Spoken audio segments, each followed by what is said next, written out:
Hi, Edward Reformina here, author of Pinoy MLM Expose and the creator of Sponsor More Downlines. In this 3-part video training, ituturo ko sa iyo yung mga secret sponsoring strategies na nadiskubre at natutunan ko na tumutulong sa akin para makapag-sponsor ng 10 up to 23 direct downlines every single month. Ang goal ko sa video na to ay ma-share sa iyo yung mga strategies na natutunan ko and hopefully ma-apply mo din tong mga strategies na to sa business na ginagawa mo ngayon para makuha mo yung resulta na gusto mo. Ginagawa ko to dahil alam ko na madaming Pinoy networkers ang nagsistruggle o nahihirapan sa kanilang network marketing business. So sa ganitong paraan, I hope makatulong kahit paano. Ang una natin pag-usapan ay yung mga common problems na na-experience at nararanasan ng mga Pinoy networkers sa kanilang network marketing business. Una sa mga problem na yon ay yung puros hindi qualified ang mga na-invite na prospect, kaya puros rejections din ang napapala nila. So karamihan ng mga na-invite nila is mga negative, mga skeptical, kung hindi negative at skeptical, mga walang pera. So ito yung ilan sa mga reason kung bakit puros rejections yung napapala nila doon sa mga ini-invite nila. Pangalawang problem is, madami na silang na-invite, pero nahihirapan at wala pa din silang mapajoin. So, na-invite na nila lahat ng mga kakilala, kaibigan at kamag-anak nila, pero nahihirapan silang i-convert yung mga prospects na yun into downlines. Pangatlong problem is, nauubusan sila ng panggalaw. So, yun nga, dahil nga ang dami na nilang na-invite, tapos puros rejection, hirap sila magpasali. Anong nangyayari? Mas malaki pa yung ginagastos nila kaysa dun sa kinikita nila. At kadalasan, nagkakanda utang-utang pa imbis na kumita. So, ito yung mga ilan sa mga common problems na na-experience sa mga network marketers. Actually, ito din yung mga naging problema ko nung nagsisimula pa lang ako sa network marketing business ko. So, halos araw-araw akong pupunta sa office namin para mag-invite ng mga kakilala at kaibigan ko. And ginawa ko lahat ng mga sinabi at tinuro sa akin ng upline ko. Nag-invite ako ng kung sino-sino, namigay ako ng flyers sa kalsada, sa mga malls, na musakal, nag-house party, nagbahay-bahay, etc. etc. Pero yun nga, puros rejections yung napala ko. At yung puros rejections yung natanggap po sa mga prospect ko kahit ang dami ko nang in-invite. Karamihan doon sa mga na-invite ko, puros negative, mga skeptical. Yung iba sinabihan ako na scam daw yung ginagawa ko. Yung iba sinabi, balikan ko na lang daw sila kapag may resulta na ako. Yung iba naman, sinabi na yung mga nauna lang kumikita dyan, kung ano-ano pa. Sa madaling salita, puros mga hindi qualified na prospects yung mga na-invite ko. So, yun nangyari sa akin. After 4 months, isa lang yung napasali ko. Actually, itong isang napasali ko na to parang naawa lang siya sa akin kasi nga wala akong mapajoin. Parang napilitan lang siya na mag-join sa akin. And dahil nga ganun, hindi ako kumikita sa business ko. Puros failures and rejection. Nagkanda utang-utang ako kasi dahil syempre kailangan ng panggalaw. Okay? So, nagkanda utang-utang. And then, ang laki ng pera din na nalugi sa akin. So, umabot ng mga nasa 80,000 mahigit or more. Hindi ko na alam.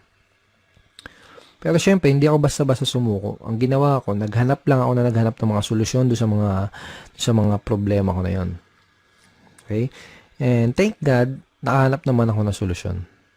At pagkatapos kong mahanap yung mga solusyon na yun, pagkatapos kong makadiskubre ng mga solusyon doon sa problema ko sa business ko, ito yung ilan sa mga nangyari sa akin.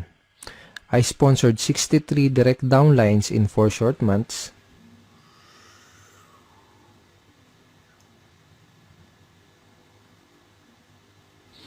And consistently na din ako nakakapag-sponsor ng 10 up to 23 direct downlines every single month.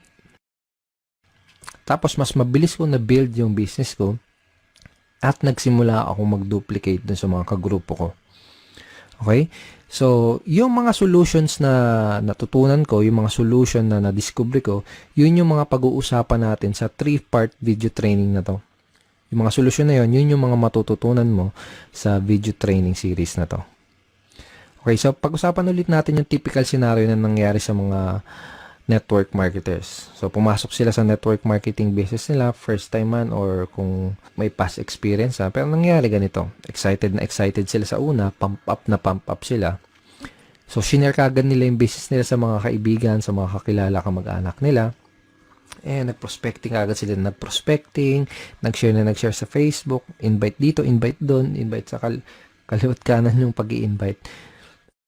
Tapos excited na excited sila and pump up sila dahil ang ine-expect nila is makuha na nila yung mga pangarap nila. Ine-expect nila is makuha na nila yung mga goals nila. Okay? Pero ang nangyayari, unfortunately, puros rejections, puros failures, at puros frustrations yung na sumasalubong sa kanila. Tapos nagtataka sila kung bakit ganun yung nangyayari.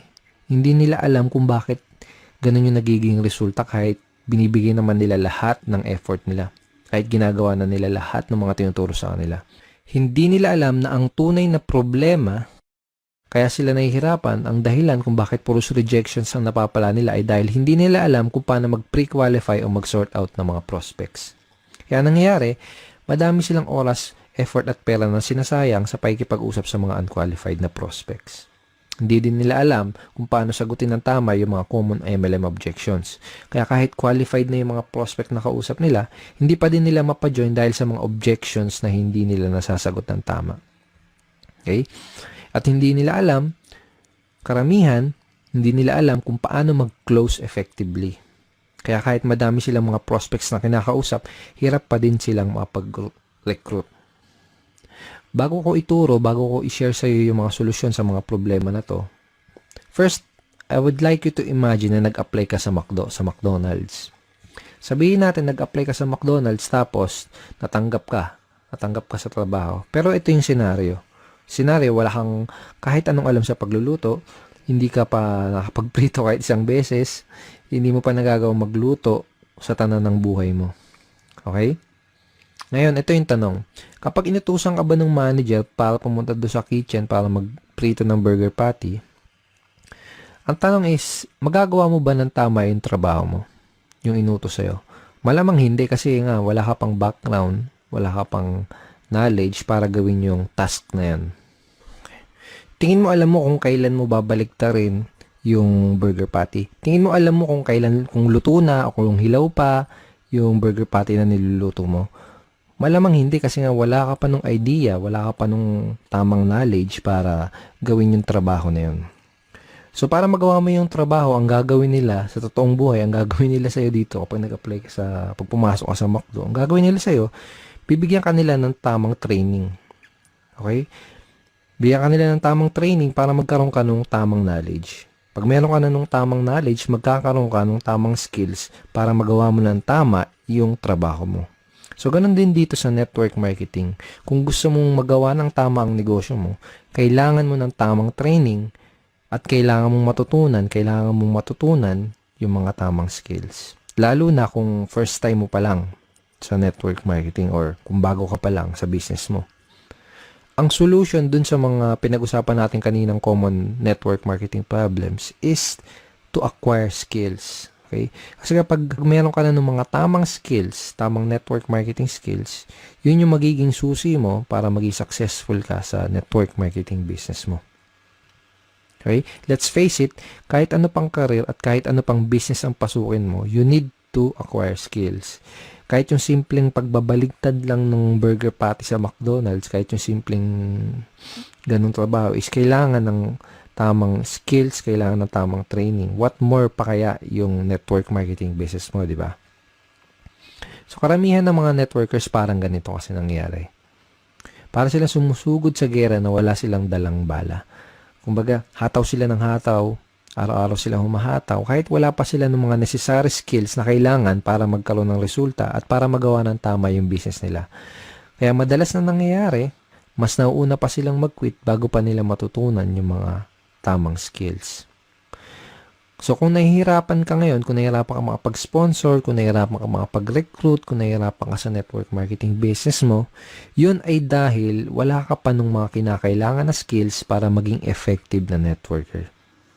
Kung gusto mo ng resulta sa business mo, aralin mo lang ng mabuti yung mga skills na yun. Ngayon, pag-usapan natin na yung 3 solution skills to success that you need to learn. Ito na yung mga skills na kailangan mong matutunan. Ito na yung mga skills na kailangan mong ma-master kung gusto mong magkaroon ng resulta sa business mo. Okay? First skill is sorting skill.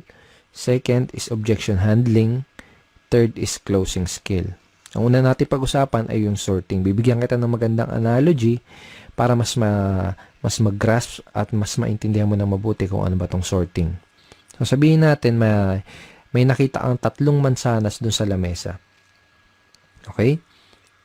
So gusto mo kumain ng mansanas, kaya ang ginawa mo, kumuha ka ng kutsilyo, hiniwa mo sa gitna yung mansanas. Yung unang mansanas nakita mo, bulok na yung loob niya. So ang ginawa mo, hindi mo kinain. Okay? Pangalawang mansanas na hiniwa mo, nakita mo may uod yung loob. So ang ginawa mo, hindi mo din kinain. Okay? Yung pangatlong mansanas na hiniwa mo, nakita mo okay na siya. Hinog na at pwedeng-pwede nang kainin. So yun ang kinain mo. Yun lang yung kinain mo. So, ang ginawa mo, hindi mo kinain yung naunang 2 mansanas kasi nalaman mo kaagad na hindi sila magandang kainin tsaka baka magkasakit ka pa. Okay? Ganun yung sorting. Pwede mong i-apply to sa network marketing business mo. Pwedeng sa simula pa lang, pwedeng sa una pa lang ay malaman mo na kaagad kung sino lang ba yung mga qualified dun sa lahat ng mga prospect na kinakausap mo. Para mag-i-invest ka lang ng oras, ng effort, tsaka ng pera mo doon sa mga qualified na prospect. Napaka-importante na matutunan mo ang skill na to kasi kapag marunong ka mag-sorting, hindi ka na mag-aaksaya ng oras, effort at pera para lang kausapin yung mga hindi qualified na prospects. Okay? Pag marunong ka mag-sorting, mas makakapag-save ka ng valuable time mo dahil ang mga kakausapin mo lang ay yung mga taong gustong makinig ng business presentation mo at ng mga sasabihin mo. Mas less din yung magiging rejection mo dahil masasala mo ng maigi yung mga makakausap mo at madadala mo sa opisina nyo. Ngayon, tatanungin kita, sinong mas gusto mong kausapin? Sinong mas gusto mong entertainin? Sino yung mas gusto mong dalhin sa opisina nyo? Yung mga taong walang idea sa pupuntahan nyo? Yung mga negative, mga skeptical, yung mga walang pang-invest? O yung mga qualified, open-minded at may mga desire maging successful na prospect na interesadong malaman ang opportunity mo. Okay? So, di na kailangan tanungin, di ba? You can easily sort your prospects by identifying the reason why. Madali mong masusort out yung mga prospects na kinakausap mo. Ang kailangan mo lang gawin is alamin mo kung mayroon ba silang sapat na reason why, kung ano ba yung reason why nila, kung may maganda ba silang reason why para maging part ng business mo. Okay? So, sabihin natin may kinakausap kang prospect, may pinoprospect ka, o kaya sabihin natin may nag-inquire sa'yo sa mga advertisement mo, sa mga online post mo, sa mga post mo sa mga dyaryo, etc. Kung ano man yung ginagawa mong promotion. Ito yung mga ilan sa mga kailangan mong malaman para malaman mo kung qualified ba yung prospect na kinakausap mo. Okay? Bakit nila kailangan ng additional income? Bakit nila gustong maging successful? May problema ba silang gusto nilang masolusyonan? Bakit nila gustong magkaroon ng pagbabago at mas magandang buhay? Madali mong ma-identify yung mga reason why ng prospect mo by simply asking the right questions. This time, gusto kitang bigyan ng mga example questions, example lines na ginagamit ko para magawa kong malaman kung yung mga reason why ng prospect ko. Para magawa kong malaman kung qualified ba yung prospect na kinakausap ko. So, sabihin natin na introduce mo na yung opportunity mo. Ito yung question na pwede mong itanong sa kanya para malaman mo kung ano yung reason why niya at para malaman mo kung qualified ba siya na prospect para sa business mo. Ito. Pwede mo bang sabihin bakit gusto mong magkaroon ng blank? Okay? So, sabihin natin, in-offer mo yung opportunity mo as a part-time business or home-based business, extra income o kung ano man. Ganito sasabihin mo. Pwede mo bang sabihin bakit gusto mong magkaroon ng home-based business? Pwede mo bang sabihin bakit gusto mong magkaroon ng part-time income? Okay? Another example, another variation ng question na to ay ito. Ano yung reason bakit ka interesado na magkaroon ng blank? Okay? Again, ilalagay mo doon sa blank kung paano mo ina-offer yung opportunity mo. For example, ano yung reason bakit ka interesado na magkaroon ng home-based business? Ano yung reason bakit ka interesado na magkaroon ng part-time income? Ano yung reason bakit ka interesado na magkaroon ng additional source of income? Malalaman mo kung qualified ba yung prospect na kinakausap mo base dun sa isasagot niya dito sa itatanong mo. Kapag tinanong mo sa prospect mo to, ganito yung pwedeng isagot niya sa'yo. Okay. So basically, this is a screenshot ng chat conversation ko with the prospect. Basically, may kinakausap akong prospect sa Facebook and gusto kong malaman kung qualified ba siya na prospect para sa business ko. Kaya tinanong ko, ito, bakit mo gustong magkaroon ng additional source of income? So, ang sinagot niya, first reason is family. Okay? And sinabi niya din na lumalaki na yung family ko. I have one daughter and incoming baby this May 2013. So basically, ang nangyari, sinabi niya sa akin yung reason why niya. Kung bakit niya gusto magkaroon ng additional source of income. Nalaman ko na qualified siya na prospect dahil meron siyang sapat at magandang reason why para gawin yung negosyo. Okay? Nalaman ko na kailangan niya ng dagdag na income kasi nga lumalaki na yung family niya. So, lumalaki na yung mga bills na babayaran niya, mga nganak yung misis niya, etc. So, sa madaling salita, nalaman ko na qualified siya na prospect by simply asking these questions. Okay. Lahat ng prospect na kinakausap ko, inaalam ko muna ng maigi kung meron ba silang maganda o sapat na reason why. Doon ko kasi malalaman kung qualified ba sila na prospect o hindi. Alam ko kasi na kung wala silang mabibigay na magandang reason why or sapat na reason why, hindi rin sila mamomotivate na mag-take ng action. Hindi sila mamomotivate na mag-join, hindi sila mamomotivate na maglabas ng kapital. Baga wala silang sapat na reason why para magsimula ng isang network marketing business. Kung wala silang mabibigay sa akin na magandang reason why or sapat na reason why, hindi ako mag-aaksaya ng panahon para explainan pa sila, para dalhin pa sila sa office.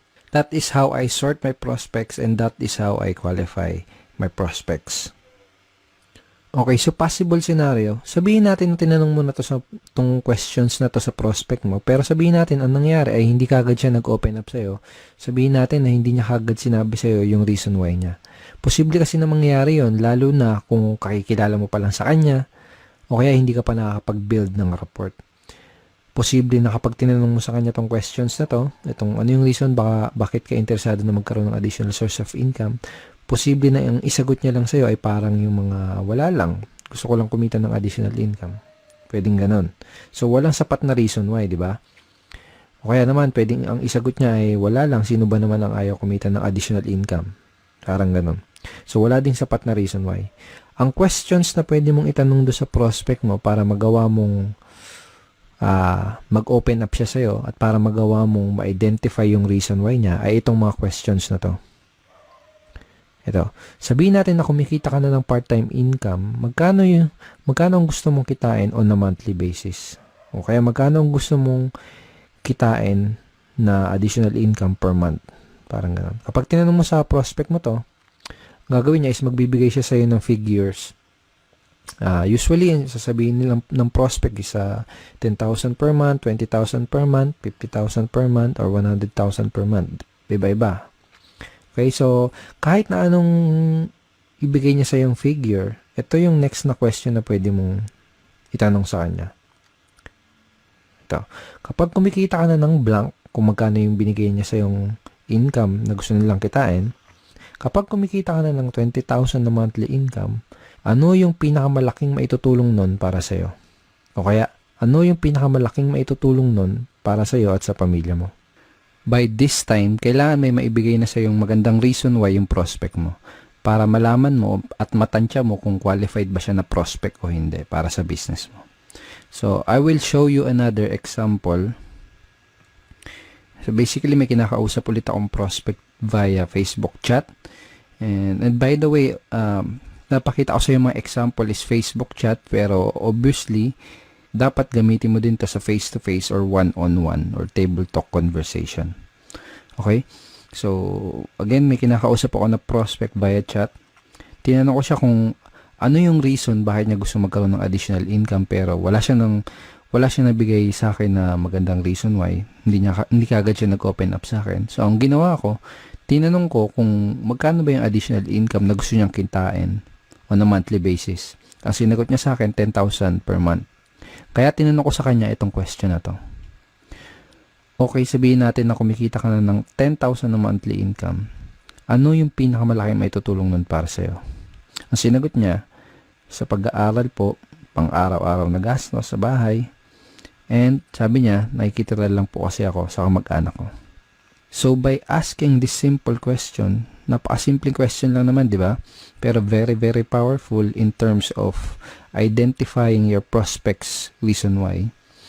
And very powerful para magawa mong mag-open up sa'yo yung prospect mo. So, by asking this simple question, nagawa kong mag-open up yung prospect at nalaman ko na qualified pala siya dahil may maganda at sapat na reason why pala siya para gawin yung business. So, pag alam mo na yung reason why ng prospect mo, pwede ka na mag-move on dun sa next step, which is to introduce him or her dun sa business opportunity na ina-offer mo. So, pag alam mo na yung reason why ng prospect mo, kapag alam mo na yung gusto niyang monthly income na kitain, ito yung line na pwede mong gamitin para madali mong ma-invite yung prospect mo doon sa inyong business opportunity meeting or BOM, sa inyong seminar or online video, kung ano man. Depende sa company nyo. Every company, iba-iba yung sistema nila. Okay, so ito yung line na pwede mong gamitin. Kung may maipapakita ako sa yung paraan na pwede kang kumita ng blank per month doing part-time para their why, isisingit mo dyan yung reason why na sinabi sa'yo ng prospect mo. Willing ka bang tignan kung ano yun? So, for example, kung may mapapakita ako sa yung paraan na pwede kang kumita ng 20,000 per month na income doing part-time para magawa mong matulungan yung asawa mo sa mga gastusin nyo or para magawa mong mabayaran lahat ng mga pagkakautang nyo or para makatulong ka sa mga magulang mo, willing ka bang tignan kung ano yun? Kapag tinanong mo sa prospect mo tong question na to, ano sa tingin mo yung isasagot niya sa'yo? Tingin mo sasagutin ka niya ng hindi ako willing tignan yan? Wala akong time. Ganun ba yung sasagot niya? Most likely, ang sasagot niya sa'yo is positive answer. Ang pwedeng isagot sa'yo ng prospect mo ay tulad ng, sige, willing akong tignan kung ano yan. O kaya, mukhang okay yan ah. Ano ba yan? Sige, willing akong tignan kung ano yan. Para mga ganun. So, this is a very effective line na pwede mong gamitin para madali mong ma-invite yung prospect mo dun sa opportunity meeting nyo. Napaka-effective nitong line na to dahil ginamit mo yung reason why ng prospect mo dun sa invitation mo. Ngayon, pag-usapan natin kung ano yung mga pwede mong gawin para mapakinabangan mo na maigi yung mga tinuro ko sa'yo dito sa video na to. Okay?